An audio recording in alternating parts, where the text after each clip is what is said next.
Alright, so basically in this video I'm going to be going over how you can start living for Christ. Earlier I made a video on how to get saved, and this video logically precedes that.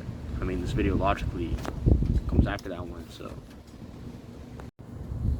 so it's the complete opposite of living for the flesh, living for yourself basically.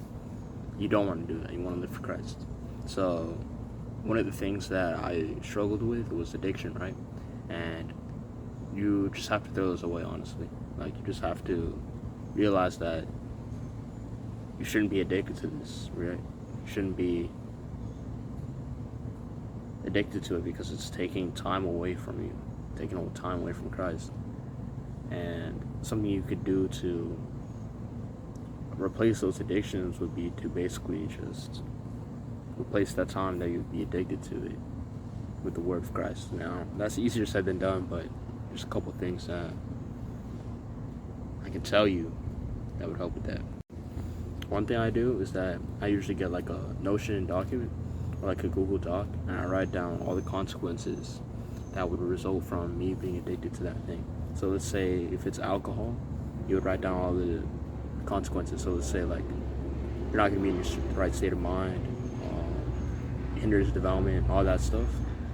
And I'd just read that document over and over again until I would just not be addicted to it. It's basically just reverse brainwashing yourself. And if that's not working for you, what you could do is just put that through like a text-to-speech and just have that playing over and over again in your headphones.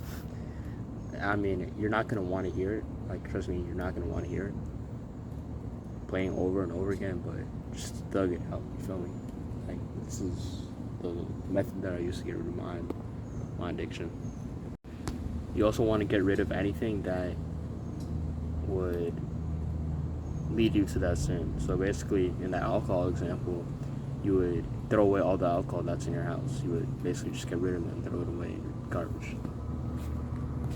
We just covered on how to take care of yourself. Now we need to go over how to take care of other people. So basically, you need to always be considerate of other people.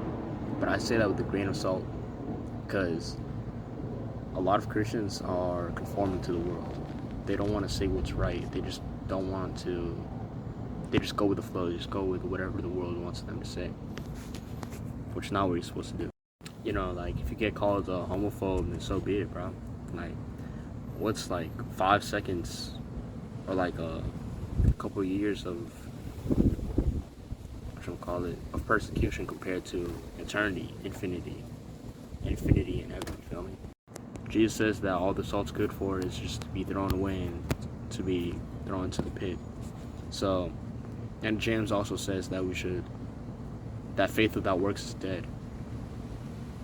So you cannot just, you feel me?